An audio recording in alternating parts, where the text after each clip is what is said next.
नमस्ते and welcome back to happy home making.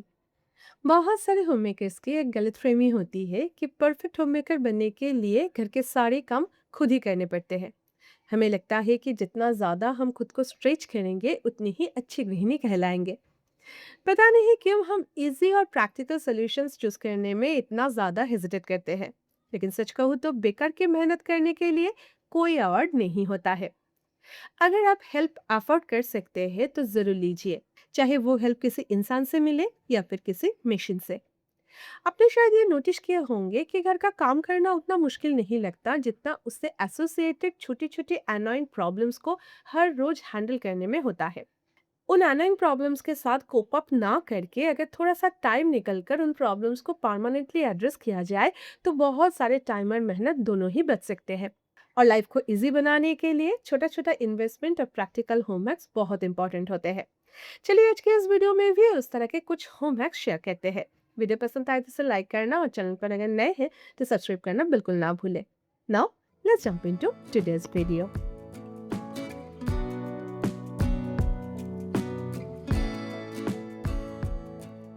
बच्चे अगर घर पर है तो डिफरेंट तरह के नूडल्स भी घर में स्टोर करके रखना ही पड़ता है।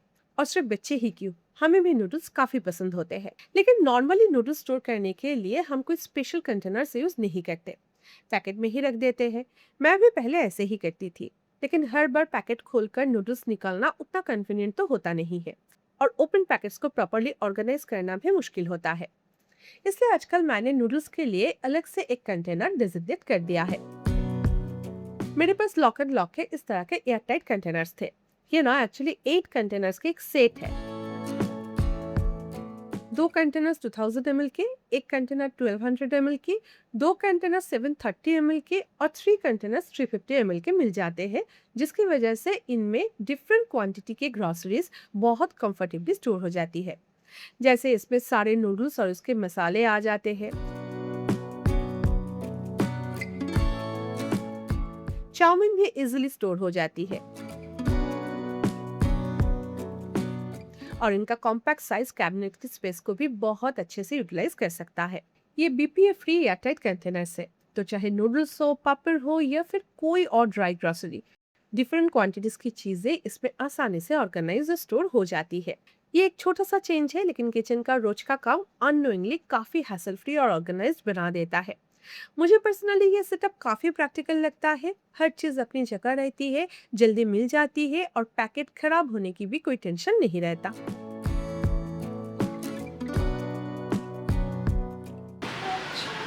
কি আছে গো? ওই পাখি, ছোট্ট খাট্ট গোল পাখি। ওরা এখানে খুব ঘোরে। ছোট ছোট পাখি। করতে করতে। আচ্ছা, এবার কিন্তু ক্যামেরায় তোমার দেখা যাচ্ছে। আমি চলে যাচ্ছি। তোমার তো ক্যামেরায় সবাইকে বলো, দিস ইজ মাই শাশুড়ি। সত্যি আমাকে দেখা যাচ্ছে বলে এটা দেখা যাচ্ছে, ক্যামেরায় দেখা যাচ্ছে। না, বাদ দেবো না। না না না না বাদ দেবো না, থাকবে তো। শাশুড়ি आपको तो पता ही होगा कि किचन की वर्टिकल स्पेस को यूटिलाइज करना मुझे कितना पसंद है। और उसके लिए मैं अलग अलग तरह के ऑर्गेनाइजर यूज करती हूँ। जैसे कि फ्रिज के साइड वॉल को यूटिलाइज करने के लिए ये छोटा मैग्नेटिक होल्डर काफी काम आते हैं।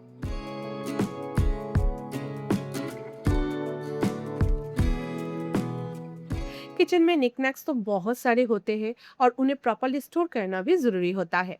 जैसे स्मॉल किचन टूल्स जो कि जरूरत के टाइम मिलती ही नहीं है, sealing clips, match box, chimney remote या फिर कभी कभी पैन से निकले हुए स्क्रूज। इन सब चीजों के लिए अगर एक फिक्स प्लेस ना हो तो या तो ये इधर उधर पड़े रहते हैं या फिर जरूरतों के वक्त ढूंढना पड़ता है। लेकिन इस तरह की चीजों को स्टोर करने के लिए कैबिनेट की कीमती स्पेस ऑक्यूपाई करने का भी कोई मतलब नहीं है। अगर डेड स्पेस को यूटिलाइज करेंगे तो ऑब्वियसली स्पेस मैक्सिमाइज होने के साथ साथ स्ट्रेस भी कम होगा। इसमें एडजस्टेबल सेक्शन भी है, तो अगर आप स्पून, स्ट्रॉस या फिर दूसरी फ्रिक्वेंटली यूज छोटी चीजें इसमें सेग्रीगेट करके रखना चाहते हैं तो काउंटर स्पेस भी काफी हद तक फ्री रहती है। और डेड स्पेस को यूटिलाइज करने के लिए इस तरह के ऑर्गेनाइजर बेस्ट होते हैं, क्योंकि ये बिना किसी एक्स्ट्रा स्पेस के किचन के अनयूज कॉर्नर को भी फंक्शनल बना सकते हैं। इसलिए डेली लाइफ में इनके कन्वीनियंस हर रोज फील होता है।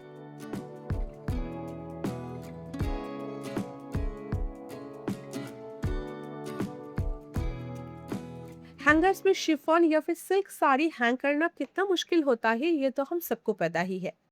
हमेशा स्लिप हो जाती है और उन्हें प्रॉपरली हैंग करके रखने के लिए हमें अलग अलग जुगाड़ लगाने पड़ते हैं। उनमें से सबसे कॉमन तरीका है क्लॉथ क्लिप्स को यूज करना। लेकिन अगर आप इसका एक परमानेंट सोल्यूशन चाहते हैं तो इस तरह के क्लिप ऑन हैंगर्स जरूर ट्राई कीजिए। ये एक स्ट्रॉन्ग स्टील हैंगर है जिसका एंड सेफ्टी पिन की तरह ओपन हो जाता है और इसका होल्डर भी ट्विस्टेबल है। बस साड़ी को नॉर्मली इसमें इंसर्ट कीजिए और क्लिप को लॉक कर दीजिए। फिर साड़ी चाहे कितनी भी स्लिपरी क्यों ना हो इस हैंगर से फिसलती नहीं है।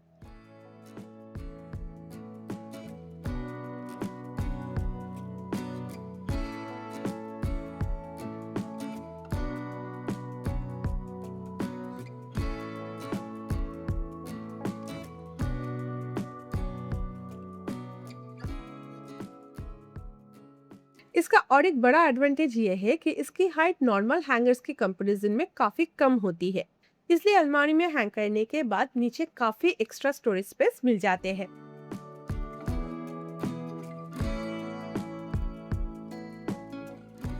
और सिर्फ साड़ी ही नहीं, मेंस ट्राउजर्स भी इसमें बहुत अच्छे से हैंग हो जाते हैं।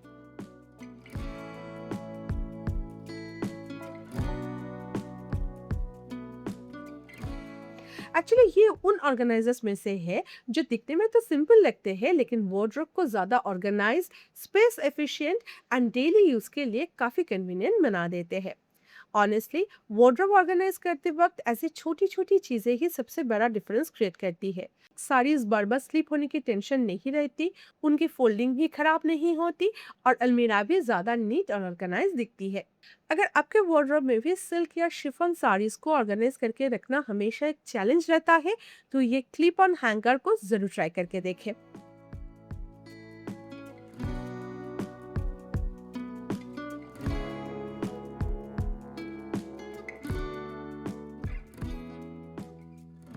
ग्रोसरीज को स्टोर करने के लिए कैबिनेट में अलग अलग बिन्स जरूर यूज कीजिए ताकि हर तरह की चीजें प्रॉपरली सेग्रीगेटेड और ऑर्गेनाइज्ड रहे।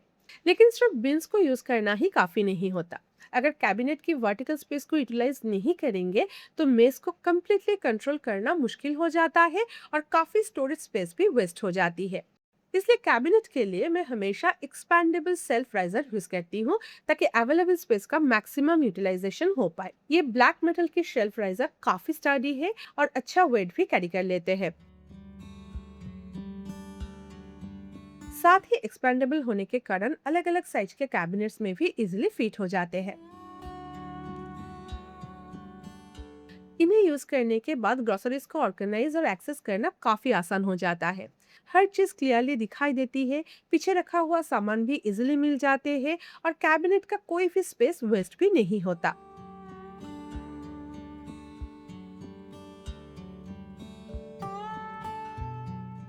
सिर्फ कैबिनेट ही नहीं, इन्हें काउंटर टॉप पर भी यूज किया जा सकता है। इसके हेल्प से आप एक छोटा सा टी स्टेशन बना सकते हैं या फिर किचन टूल्स, नट्स, आचार जैसे फ्रिक्वेंटली यूज चीजें हाथों के पास ऑर्गेनाइज रखने के लिए भी यूज कर सकते हैं।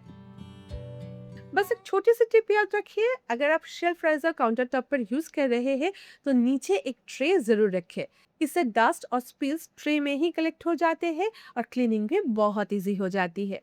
कभी कभी सिर्फ एक एक्स्ट्रा सेल्फी स्टोरेज कैपेसिटी को ऑलमोस्ट डबल कर सकता है। और जब हर इंच का सही इस्तेमाल होता है तो किचन ज्यादा ऑर्गेनाइज दिखता है, चीजें ढूंढने में टाइम नहीं लगता और रोज का काम भी काफी स्मूथ हो जाता है।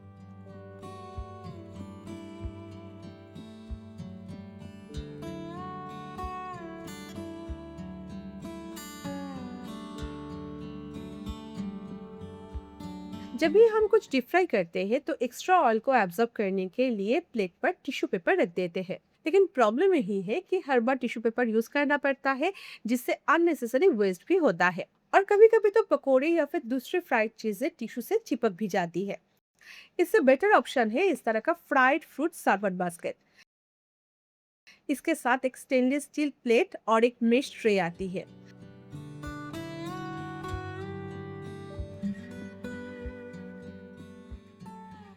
जब आप पकोड़े, फ्राइज या फिर कोई भी फ्राइड स्नैक्स इस मिक्स ट्रे पर रखते हैं तो एक्स्ट्रा ऑयल नीचे प्लेट पे कलेक्ट हो जाता है।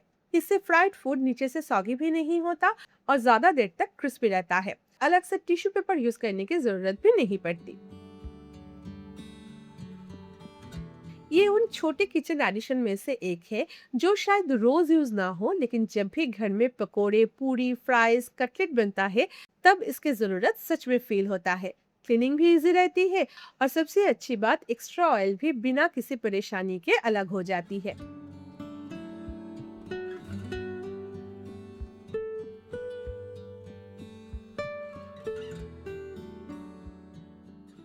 अगर बेड के पास साइड टेबल ना हो तो रिमोट्स रखना काफी मुश्किल हो जाता है, खास करके ऐसे रिमोट जो अक्सर बेड से दूर किसी कैबिनेट या शेल्फ पर पड़े रहते हैं।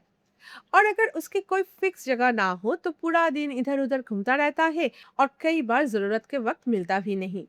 अगर रिमोट्स ऑर्गेनाइज करने के लिए प्रॉपर स्पेस नहीं मिल रही है तो इस तरह का मैग्नेटिक रिमोट होल्डर बहुत प्रैक्टिकल सोल्यूशन है। इसके साथ सेल्फ एडिसिव स्ट्रिप भी मिल जाती है, इसलिए आप इसे अपने कन्वीनियंस के हिसाब से कहीं पर भी स्टिक कर सकते हैं। रिमोट के साथ ये ओवल शेप की पार्ट स्टिक करना है और इस राउंड पार्ट को वॉल पर फिक्स करना है। टीवी रिमोट के लिए इसे टीवी के पीछे लगा दीजिए। कोई भी एक्स्ट्रा स्पेस ऑक्यूपाई किए बिना रिमोट नीटली स्टोर हो जाएगा और डेड स्पेस भी यूटिलाइज हो जाएगी। उसी तरह से इस रिमोट को भी बेड के हेडबोर्ड के साइड में स्टिक कर दीजिए। फिर बिना किसी साइड टेबल के भी रिमोट हमेशा आपके रिच में रहेगा। ये एक छोटा सा ऑर्गेनाइजर है, लेकिन रोज की लाइफ में बार बार रिमोट ढूंढने की प्रॉब्लम को काफी हद तक खत्म कर देता है। हर चीज की अगर फिक्स जगह हो तो रूम भी ज्यादा ऑर्गेनाइज लगता है और छोटी छोटी परेशानियों पर भी टाइम वेस्ट नहीं होता।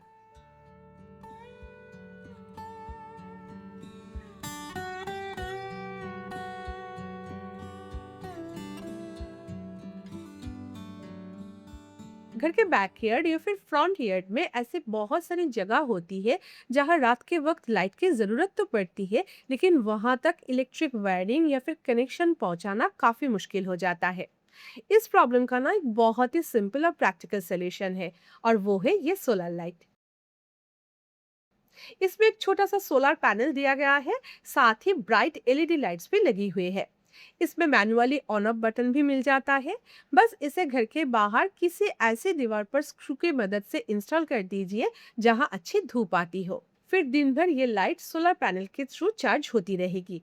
इसमें मोटर सेंसर भी दिया गया है, जैसे ही रात में कोई इसके पास आता है लाइट ऑटोमेटिकली ऑन हो जाती है।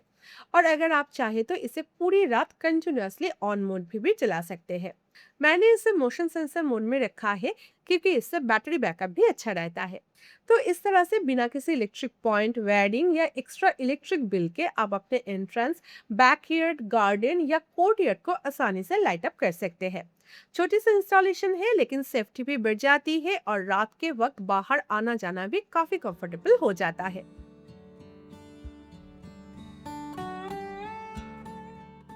तो आज के लिए बस इतना ही। वीडियो पसंद आए तो इसे लाइक करना और चैनल पर अगर नए हैं तो सब्सक्राइब करना बिल्कुल ना भूलें। मैं अमृता आपसे फिर मिलूंगी और एक नए वीडियो के साथ next Sunday. Until then take care, lots of love from happy home making. Bye bye.